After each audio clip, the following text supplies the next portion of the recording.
Money was gone. Not all of it, but enough.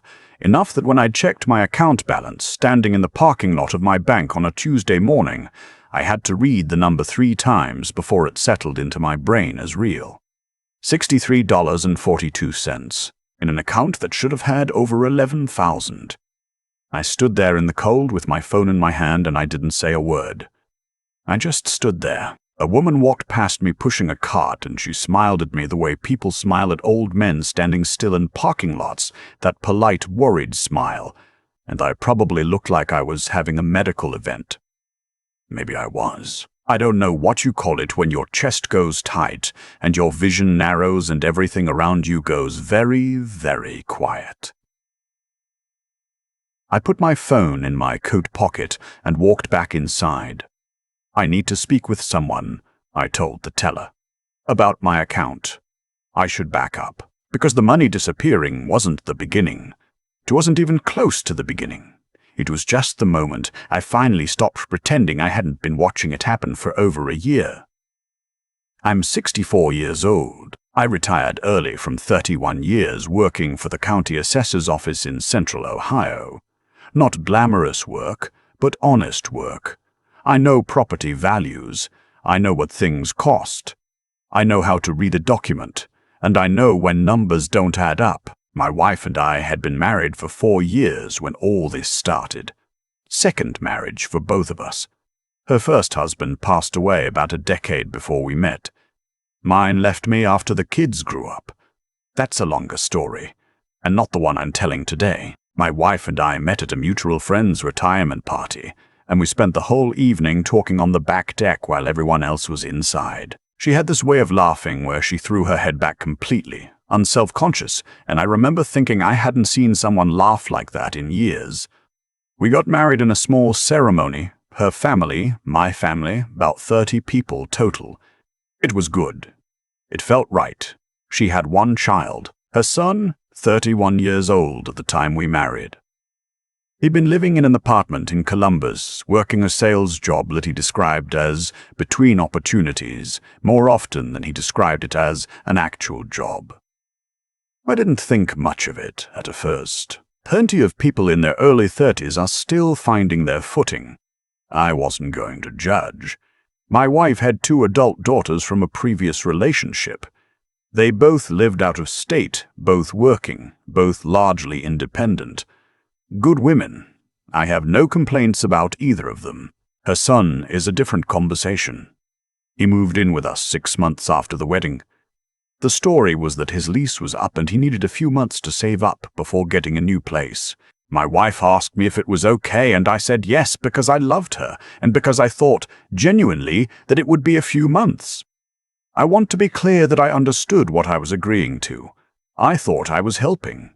I set up a spare room for him, gave him a key, told him the only rules were that he contribute to groceries and be respectful of the house. He nodded and said of course and shook my hand. The first red flag came about 3 weeks in. My wife mentioned, casual as anything, that her son's car needed new tires and she'd already handled it. I asked what she meant by handled. She said she'd put it on the household card. I didn't say anything then. $240. I let it go. The second flag came 2 months later. My phone buzzed with a bank alert, a charge I didn't recognize for just under $500 at an electronics retailer. When I asked my wife about it, she said her son had needed a new laptop for a job interview process he was in. She said she'd meant to tell me. She said she'd pay me back out of her personal spending money. She never paid me back. I want to be honest about my role in this. I could have stopped it then. I could have sat down with my wife and had a direct conversation about money and boundaries and what was and wasn't acceptable. I didn't. I told myself I didn't want to cause conflict. I told myself she was a good woman and her son was struggling and it wasn't worth fighting over. I told myself a lot of things that, looking back, were just ways of not dealing with what was in front of me. That's something I've had to make peace with. The months kept going. Her son did not move out. There was always a reason. An interview that didn't pan out. An apartment that fell through. A situation that needed just a little more time. He started having friends over. I'd come downstairs in the morning and find someone I didn't know sleeping on my couch. I'd mention it to my wife, and she'd say she'd talked to him about it, and maybe she did, and maybe she didn't, because it kept happening. The charges on the household card kept happening too. $60 here, $120 there. A car repair that came to $480. A weekend trip I found out about it after the fact that he and a friend took charged Parkley to the cart, totaling around $300. My wife told me the friend was going to pay his half back. No one ever paid anything back. I started keeping a list. I'm an assessor by training. I write things down. Over the first 18 months, the charges I could directly attribute to my stepson or to my wife covering for him came to just over $9,000. That's not counting the groceries he ate or the utilities he used or the gas my wife put in his car twice that I know of. I kept the list in a notebook I kept in my workshop. I didn't show it to anyone. My wife and I started arguing more, never about money directly. She was skilled at making any conversation about money into a conversation about my feelings toward her son, my inability to accept her family, my failure to understand what it meant to be part of a blended family. I got tired of those conversations very fast. I'm not someone who yells. I never have been. So I'd go quiet, and she'd take that as agreement, and nothing would change. The joint account had been her idea when we got married. She presented it as a symbol of partnership, of building a life together, and at the time I thought that was reasonable. Most of what went into it was my retirement income, plus a small pension. My wife worked part-time at a dental office. Her contribution to the account was meaningful, but not the majority. About a year into the arrangement, she suggested I add her son as an authorized user on the account. She framed it as temporary, just so he could cover emergencies without having to ask us each time. She said it would be more dignified for him. She said dignity mattered to her. I said I needed to think about it. I thought about it. I said no. She didn't press it, and I thought that was the end of it. It wasn't. A few weeks after that conversation, I noticed the online banking app on her phone when she left it on the kitchen table unlocked. I wasn't snooping. I wasn't looking for anything. I just noticed. And what I noticed was that there was a secondary debit card listed on our account. I waited until she was in the other room and I looked closer. Her son's name was on it. She had added him anyway, without telling me, without asking again. She had just done it. I put her phone back on the table, exactly as I'd found it. And I went out to my workshop and I sat on my stool and I stayed there for a long time. The sun went down. I heard her call me for dinner. I went inside and I ate and I said very little and she didn't seem to notice. I kept thinking about the $9,000 in my notebook. I kept thinking about all the conversations where she'd made me feel like I was the problem. I kept thinking about the laugh I'd fallen in love with at that party. And I kept trying to figure out when the woman I'd married had decided that what was mine was hers and her son's to manage without my knowledge. I didn't say anything that night, or the next day. I needed to be clear in my head before I spoke. That's how I've always been. My first wife used to say I processed things underwater, slow and quiet, and then suddenly surfacing. She wasn't wrong. Over the next few weeks, I paid attention more carefully to the account. I set up transaction alerts on my phone. Within those weeks, I saw 7 separate transactions I hadn't made or authorized, a grocery run I didn't take, a fill-up at a gas station across town, a dinner out that cost $90, a clothing purchase, men's size medium, I'm a large, for just over $200. On a Thursday morning in November, I called my bank before my wife woke up, and I told them I needed to speak to someone about my account. I drove to the branch in person. I sat down with a woman in a small glass-walled office, and I explained as calmly as I could that an unauthorized user had been added to my account, and I needed to remove them and get a new account number and new cards. I also told her I wanted to remove my wife's access to the account entirely and set up an individual account in my name only and transfer the remaining funds there. She was professional. She took notes. She asked clarifying questions without making me feel foolish. I was grateful for that. The whole process took about 90 minutes. Afterward, I drove home and I sat in the driveway for a few minutes. I wasn't sure how I felt. I thought I might feel relief. I didn't, not yet. I just felt tired in a way that went past being sleepy. I went inside. I made coffee. I sat at the kitchen table with my cup and waited. My wife came downstairs around 8:30. She made herself breakfast without talking to me much, which wasn't unusual. Her son was still asleep. He rarely surfaced before 10 or 11. Around 9, I heard her phone start buzzing on the counter. She looked at it. She looked at it again. She picked it up and her face changed. She set the phone down. She picked it up. She walked to the table and sat across from me. "The account," she said. I waited. "The card isn't working," she said. "I got a declined notification." I said, "I know." She looked at me for a moment. "What did you do?" I told her exactly what I'd done. I kept my voice level. I'd made an individual account. I'd transferred the funds. I'd removed both her name and her son's name, and the unauthorized card from the original account. The joint account still existed, but had been emptied. I was filing to have it closed. She stared at me. "You can't just do that," I said. "It was my money." "We're married," I said. "You added your son to our account without telling me," after I specifically said no. She started to say something and then stopped. "I have a list," I said. 18 months of transactions, purchases I didn't make and didn't authorize. I've been tracking them. She went very still. $9,000, I said, give or take. She said that wasn't right.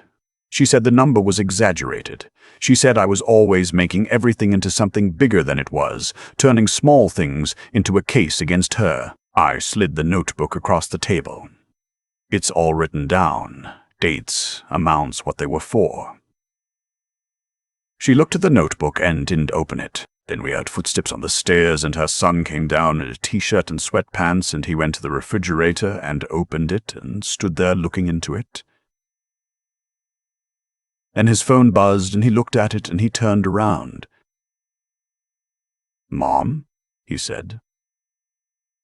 "My card got declined." He looked between us. He must have read something in the air because he didn't say anything else. I looked at him. He was 31 years old. He'd been living in my house for over a year. He'd eaten my food and driven his car on my dime and slept in my spare room and charged purchases to my account without once, not once, offering to work or contribute or even say thank you in a way that felt genuine. I said, "That's correct. The card's been cancelled." He looked at his mother. She looked at me. Then she stood up. "We need to talk about this," she said. "This isn't how things get decided in this house." I said, "I think they do. It's my house." Her son left the room. I heard him go back upstairs, and after a few minutes I heard his voice, quiet, on a phone call. My wife and I sat at the table for a long time. She went through several phases, anger first, then something that looked like hurt, then a cold, practical mode where she started talking about what I owed her and what our marriage meant and what her son's situation was.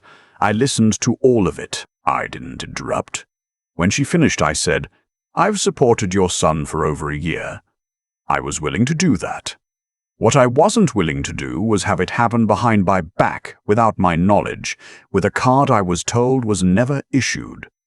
She said he'd needed it for emergencies. I said, "That's not your decision to make alone." She said I was being controlling. I've thought about that word a lot since then. Controlling. I know what it means when it's used correctly.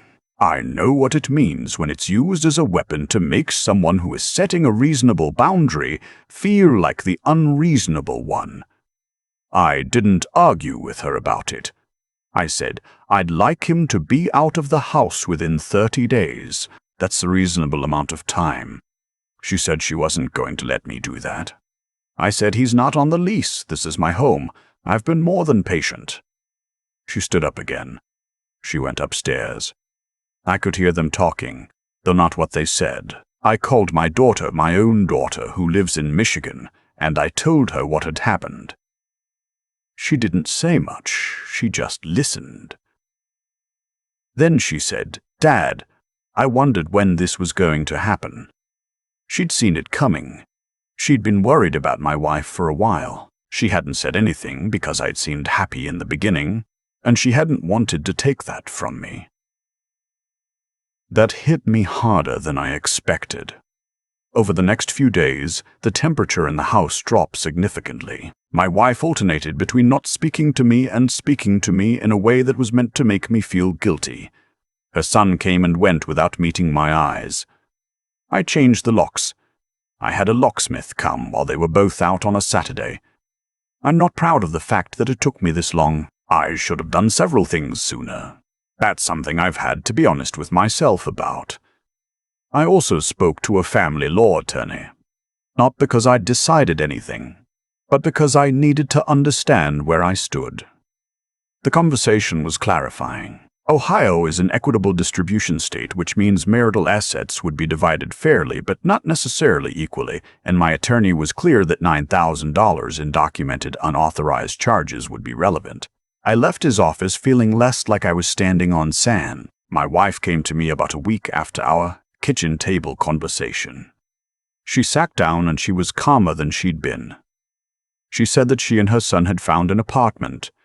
She said she was going to move in with him for a while, so he wasn't alone. She said she needed me to understand that she'd done what she'd done because she was his mother and she couldn't watch him struggle. I told her I understood that. I told her I wasn't the enemy of her loving her son. I told her that what I couldn't accept was being deceived in my own home about my own finances by my own wife. She nodded. She didn't say she was sorry. I noticed that. I said, "I think you should talk to a lawyer too." She looked at me for a long moment, and then she said, "I know." They moved out on a Sunday. Her son didn't say anything to me. My wife hugged me at the door in a way that was hard to read. Not cold, but not like the woman I'd married either. She told me she hoped I'd come to understand. I told her I hoped the same thing for her. I stood at the window and watched them drive away. And then I went and sat in my workshop, and I opened the notebook, and I looked at all the numbers I'd written down. And I thought about the man I'd been when I walked into that retirement party, and stood on that back deck and fell into a conversation with a woman who laughed with her whole body. I thought about what my daughter said, that she'd wondered when this was going to happen. I thought about my own daughters, my two stepdaughters actually, who'd never asked me for a single thing I hadn't offered first, who'd both send me kind text messages after news of the separation traveled through family channels. One of them called and said, "I want you to know I think you handled it with a lot of dignity." I cried a little after I hung up. I don't mind admitting that. The joint account is closed now. My finances are in order. I check my statements every single week. I'd done that before too, but I do it differently now. With more attention. With less trust that everything is as it appears. I'm not bitter. I want to be clear about that because I think bitterness is a choice, and it's not one I'm interested in making. I was lonely after my first marriage ended, and I made decisions from that loneliness, and some of those decisions were good, and some weren't. That's just life. I'm 64 years old. I still have time to do it right. My workshop is quiet. I've been building a bookcase, a real one, solid oak, mortise and tenon joints, the kind of thing that takes patience. My father taught me to work with wood when I was a boy, and I never entirely lost the thread of it. The bookcase is coming along. I check the deadbolt before I go to bed. And for the first time in a long time, every account I own has exactly the balance I expect it to have. There's a notebook sitting on my workbench right now. It's nothing special. One of those brown cardboard composition books you can get at any drugstore for $1.50. But inside it is 18 months of my life written down in columns, dates on the left, dollar amounts in the middle, a short description on the right, 91 entries. I started keeping it because I'm the kind of man who writes things down. That's just how I'm wired. But I kept it because somewhere, underneath all the excuses I was making for my wife and her son, I think I knew that what was happening wasn't right. And I think I knew that if I didn't record it, I'd eventually talk myself out of believing my own eyes. That's what I want to say to anyone who's been in a situation like this one. Your eyes are not lying to you. Your gut is not wrong. The discomfort you feel when someone takes something from you and then makes you feel guilty for noticing, that discomfort is information. It's trying to tell you something. The question is whether you have the clarity to listen to it and the courage to act on what you hear. I didn't act fast enough. I want to be honest about that. For over a year, I watched the charges accumulate, and I told myself I was being patient, being generous, being a good husband. But there's a line between generosity and being deliberately kept confused, and I let myself stay on the wrong side of that line for too long. Real generosity is a choice you make with open eyes. What was happening in my house wasn't generosity. It was management. I was being managed. What finally changed things wasn't anger. I want to be clear about that too. It wasn't a blow-up or a breaking point in the dramatic sense. It was something quieter. One morning I looked at the number on my phone screen and something in me just settled, like a level finding its bubble. I thought, I know what this is. I've known for a while. And I'm going to handle it. That kind of clarity, once it arrives, is hard to describe. It's not confidence, exactly. It's more like the relief of being done pretending. I'd been spending so much energy maintaining a version of my marriage that required me to look past things I shouldn't have been looking past. The morning I drove to that bank branch and sat down in that glass-walled office, I felt lighter with every word I said out loud. The notebook mattered. Not because it proved something to my wife, she looked at it and didn't open it, but because it proved something to me. I had not imagined this. I had not exaggerated it. The record was right there in my own handwriting, patient and exact. That's what clear thinking buys you. You don't have to rely on your emotions to make the case. The facts do it, and the follow-through. Actually making the call, driving to the bank, saying the words, enduring the silence in the kitchen afterward. That took something different. That took deciding that my own stability, my own home, my own financial future was worth protecting, even when protecting it was uncomfortable. Even when the person sitting across from me at my own kitchen table was someone I had genuinely loved. I still have the notebook. I don't look at it often, but I keep it because it reminds me that paying attention is not paranoia, that documenting what you see is not cruelty, and that a man who knows exactly what's in his own accounts and why, that man is not controlling. He's just awake.